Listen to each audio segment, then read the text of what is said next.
I have great news. Mario Galaxy movie is nowhere near as bad as everybody's trying to say in reviews. It's really not.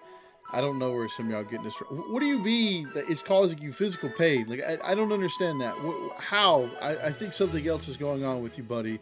Go to the doctor. Now, before we keep going, anyways, is it a 10 out of 10 masterpiece? No, not even close. Is it just as good as the first Mario movie that came out a couple of years ago? In my honest opinion, yeah, I think it is actually. I do like both of them. Now, my personal opinion is would I take these over any of the Sonic movies? I might take it over the first, but I'm not taking them over the second and third ones. No, not even close. But I feel like the big thing about it for a lot of these people is a lot of people they were coming in expecting this to somewhat be relatively close to a actual like big screen adaptation of both Galaxy games. And I'm here to tell you right now, this is a spoilers. If I get to talk, no, this is not that. There are a lot of elements that are from Galaxy and a couple of other Mario games, but if you're going into this movie thinking that this is like a direct adaptation from either of the Galaxy games, you are going to be sorely disappointed because it is not that. It has its own thing going, has its own type of things going, and I had fun. Like if as long as you're not going there expecting this to, well, all right, before us, let me put it to you like this. We all know Mario games are not known for their plot. Like the plot, like 90% of the time is Bowser kidnaps Peach, go save her. Now Peach doesn't get kidnapped in this movie. Rosalina does. And all the people saying that Rosalina does not really have a lot of screen time, she doesn't. She doesn't. The accurate reports of her having about 10 minutes worth of screen time is accurate, but she's not there not doing anything. Like she's there at the beginning of the movie and there's a fight scene before she gets captured by Bowser Jr. and Kamek, and it's really cool. And it makes her look badass. And then she like periodically pops in every once in a while when they cut back to see what Bowser Jr. is doing. She does pop in later on in the movie. The plot also, Rosalina has relevance. If you remember in the first movie about there were certain scenes when, Peach was talking about when she was younger, how she just appeared. She was sent to the Mushroom Kingdom, the Toads found her, she grew up and she became their princess. That actually has relevance to the plot. They kind of dig deeper further than that into a plot point I don't think we ever would have seen in the Mario game without these movies. Of course, like this probably did have some conspiracy theories, but in the movie during the plot, this is one of the things I do like, that there actually is relevance and that it's not they're actually doing different stuff, I guess you could call it. But Peach and Rosalina are sisters. Of course, there's always been the conversations about how Rosalina kind of looks like Peach. Maybe they're related. Maybe Rosalina's like Peach's mom or something. Maybe Rosalina is like a distant relative. No, at least in the movie continuity, they're sisters. Like Rosalina is Peach's older sister, which is really cool. I actually do like that. Now, is that probably ever going to be expanded in the games? No, I don't think we'll ever hear any mention of that in the games. But that's something really, really, really cool to have. Now, the Mario Galaxy, there's plenty of references. They have, people from Galaxy, like, I can't remember the names of like the little Gearmo guys. They're there. The Star Bunnies are there. The wooden guys from Tall Trunk Galaxy from Galaxy 2 are there. It's so cool. And of course, the other characters that you've got. We knew Wart was going to be in the movie. They have like the Birdo, Mauser's there. There's a bunch of badniks in one scene because it's like, so basically how the movie starts out. And the Comet Observatory, Rosalina's getting ready to put all the Lumas to bed. She reads them a story. She hears a noise outside. She goes to look at it. It's Megaleg. She shows up and figure out the Megaleg is being controlled by Bowser Jr. and Kamek, who are there to capture her and use her power to destroy the universe. So she's winning the fight. One of the Lumas pokes their head out the door, distracts Rosalina, catches, Bowser Jr.'s attention, and they go after it, and it makes her panic to have to go and save the Luma. Short story, it distracts her enough. They capture her and they leave. And then it basically cuts to the Mushroom Kingdom. They're getting ready to go celebrate Peach's birthday. Now they're beginning to kind of play into the plot, that like Mario has romantic interest in Peach. Play on that, stuff happens. Basically, okay, I'm trying to remember it. Like it's come on, it's only been like almost 3 days since I've seen it. So it's like kind of like a meteor shower. Obviously, the starbits like in Mario Galaxy.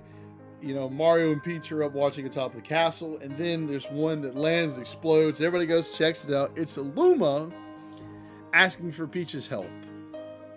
So Peach and Toad, after all the Toads panic, they're like, "We don't want you to leave. We fear for your safety."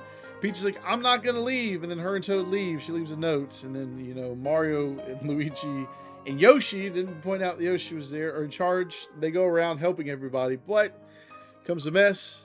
Then you finally cut to the scene when you saw it in the trailer where Bowser's small and he's living in like the little diorama castle. Mario calls his painting trash, and then Bowser Jr. shows up. They fight. They manage to actually, Bowser Jr. tries to steal the whole castle. The good guys managed to somehow fuck up the UFO. I never would have thought the UFO that was in Galaxy, the only time we ever saw it, is just going to randomly have a blow up and have more screen time in the second movie in the Mario movie series than the game. The UFO's getting the glow up. It's insane. I can't believe it. And I'm not mad at it. They managed to knock the UFO off course. They land on another planet with Peach's castle. It crashes and the castle basically gets destroyed in a way. So more plot stuff with Bowser Jr. saying how powerful Rosalina really is. So, and then they cut, like, they have Bowser, technically they actually end up on the Honey Hive Kingdom, Honey Hive Galaxy. Well, they're on their planet. Bowser basically goads Mario into, like, stomping on him because somehow that was what they needed to do to make Bowser regular size again. And he doesn't actually betray them. He actually kisses Mario. So if you're a Mario X Bowser fan, you probably would really like that second. They end up there. The Honey Queen shows up on screen. She's not very happy with the damage they caused, so she sends them to basically be slaves. And Bowser agrees to take their sentence as long as, the bees send Mario, Luigi, and Yoshi off to the Gateway Galaxy, which is where Peach and Toad went. I kind of skipped that part. I'll get to that in a second. So they technically put Bowser in there, and they send Mario, Luigi, and Yoshi onward. Gateway Galaxy. They show a scene of him working, like in the slaves. He's there for like 10 seconds before Bowser Jr. shows up and basically takes him in the UFO. So earlier, this isn't perfect. Like Peach and Toad arrive back. They arrive at Gateway Galaxy. Has all like the references and whatnot. The monkey from Super Mario 64 shows up, steals Toad's bag. And they chase him. They want to go into some underground area. It's like a dive bar with like all of Bowser's minions, and it's like the city. And that's where it leads to like the scene with Wart. It's a giant like anti-gravity casino. There's a fight scene there. Peach and Toad managed to beat them, and they learn about basically they managed to get from Wart where exactly they are. Space Junk Galaxy reference, by the way, because that's where they are. So to do that, Wart lets Bowser Jr. know. This is, hey, they know where you guys are. So they do that. Eventually, they all meet back up together. This is where Fox comes in, which I gotta admit, he was pretty cool. I don't really know that much about Star Fox. I know about Fox and whatnot, but Fox was nice. Fox was very interesting, but very fitting. Figuring that it was a space themed movie. Very fitting. He was there. He was a very enjoyable character. They get on the R-Wing. They fly. They run into the Bowser Jr.'s UFO. Gets in a firefight. The good guys lose, and then they crash land on the planet. And then this is where the dinosaur comes in, and of course they return the baby. So, Bowser Jr. basically pulls out a bullet bill cannon, getting ready to kill him, and Bowser's actually still kind of like he's still like, hey, let's not kill him. I kind of actually come to like those guys. So Bowser Jr. just gets a ray and he shoots Mario and Luigi. That's how they turn into babies. So that happens, and then obviously, the R-Wing is messed up. Toad's supposed to be watching the babies. He's not. So he goes chase after baby Mario and baby Luigi. He's going to come across the T-Rex. Toad manages to get him away from it, but Yoshi shows up, makes a lot of noise. T-Rex comes after him. They run. Toad gets turned into a baby, but good news is that they turned the T-Rex into baby. Baby Luigi did that. They turn back to normal. Comet Observatory arrives, and they manage to pretty much, they just get that, Foxton Rim and learns how to drive it. They reach Space Junk Galaxy, it turns into like the whole fight. Bowser finally convinces Bowser to like, hey, you know, they don't actually care for you, you know, do what you were meant to do. Bowser turns evil again, you know.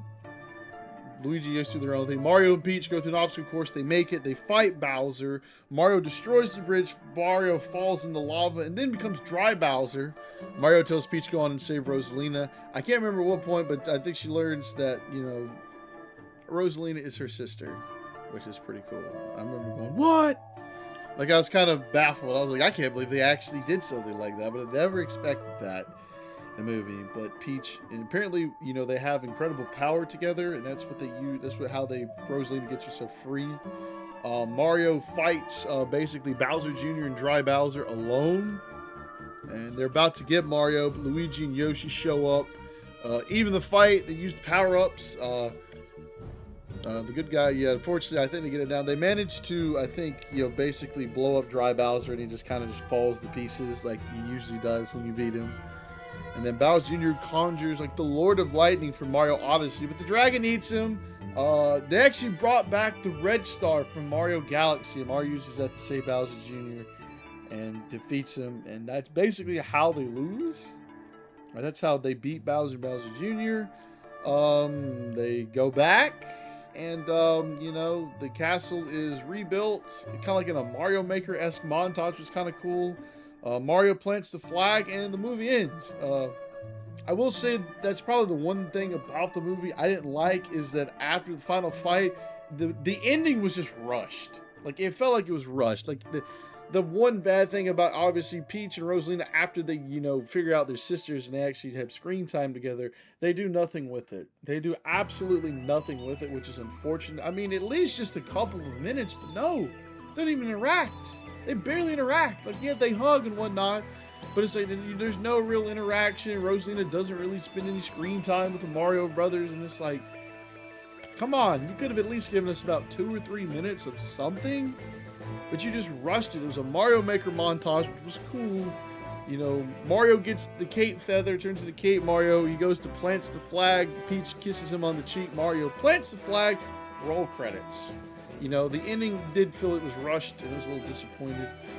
There are 2 post-credit scenes. One of them was actually shown in one of the trailers. It's in the jail cell with the depressed Luma. But there's a second one. There is a second post-credit scene that leads the teaser for what is probably eventually going to be the 3rd movie. I would assume the movie, through already in just a couple of days, has already made back its entire budget.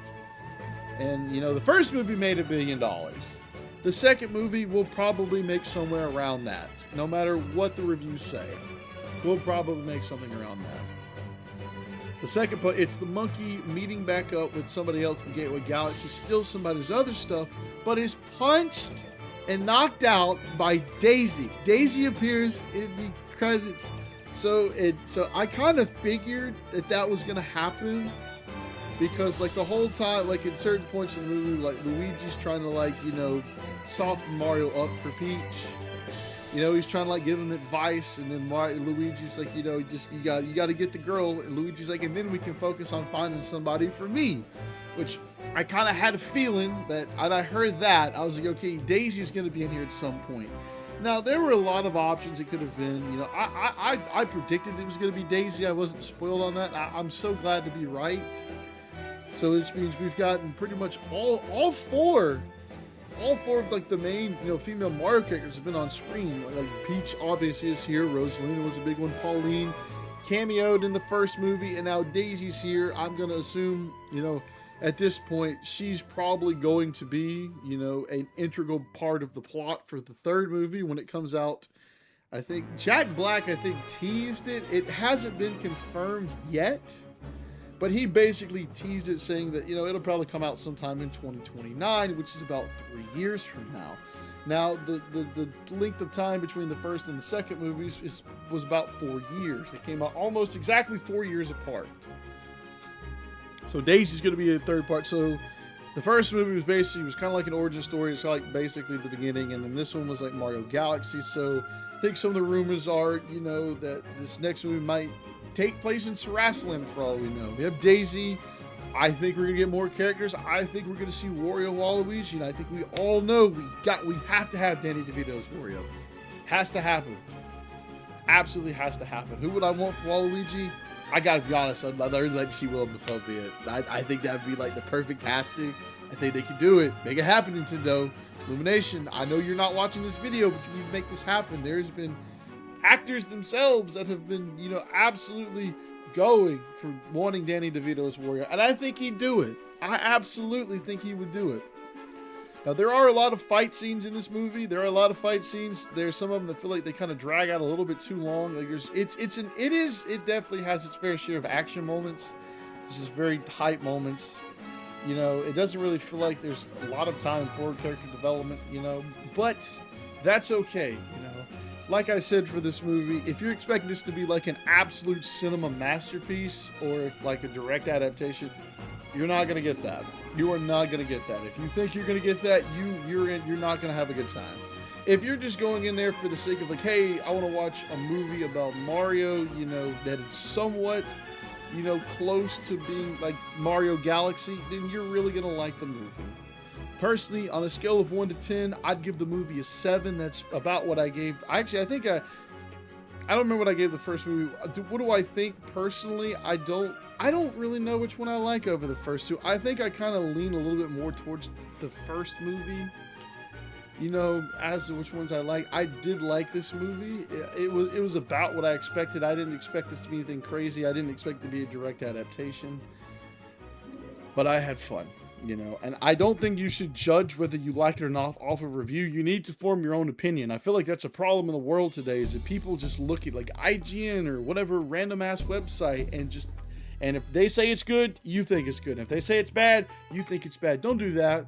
Don't do that. Do not do that. You need to form your own opinion. You need to form your own opinion. You need to go see it yourself, and you need to decide for yourself whether you like it or not. If you like it, that's great. Don't have any shame in that. If you don't like it, you know, that's fine. The movie wasn't for you, you know, just say it. It's not like you have to watch it ever again. You don't even have to finish watching it the first time, but if you paid for it, I would probably want to stay for it, because, you know, movie tickets, like everything else, are not cheap at all. Another thing, I do know about the Yoshi buckets. I did not get a Yoshi bucket. I'm sorry. I'm not spending $50 on that, but I did get this. I did want to get something. These are like 15 bucks. It does have all the characters. It's very similar to the question mark bucket that you got. I do still obviously have that. Basically the exact same vein. This one, I don't know if it holds a little bit more. I mean, there's nothing real special on the inside. At least the question mark bucket actually has the name of the title engraved on the inside, which this one just has it right here. So it's very nice to have this. So, you know, obviously I know the Yoshi buckets are going to be incredibly pricey. You know, who knows? Maybe I'll feel like dishing out the 50 bucks at some point before, you know, the movie, you know, gets out of theaters and before they all get bought up, you know, scalped. I mean, people that somehow have already been buying 50 of these things. I don't know why they even let them do this. Like, stop letting these people like scalp these things. Like all the like with the Pokemon card, you let them buy like all 30 packs. Like, don't do that. Don't let them do that. Don't let them buy all of the Yoshi ones. Like, some of these kids really want some of this stuff. Collectors like to have these things, dude. Like, you know, maybe they don't get around to it. Maybe people can't just casually drop $50 and they're gonna want it later. Well, guess what? The people that have brought them, theaters are not going to have it in stock anymore, and they're going to have to buy it online, and somebody's probably going to want about $200-300 for this thing, and there's no way in hell I'll pay that. It's cool, but, you know, I wouldn't even use it for a bucket, man. I have my reasons for why I didn't get it, but that's about all I have to say. You need to go watch the movie for yourself. Do not listen to these other people talking about, like, no, just no, okay? No. All right, worse than AI. I don't know where y'all come up with this stuff, bro. Y'all really need clicks that bad? That bad. But anyways, I got stuff to do. I got to go cut the grass. You know, watch the movie. Do it for your own opinion. I'm out of here.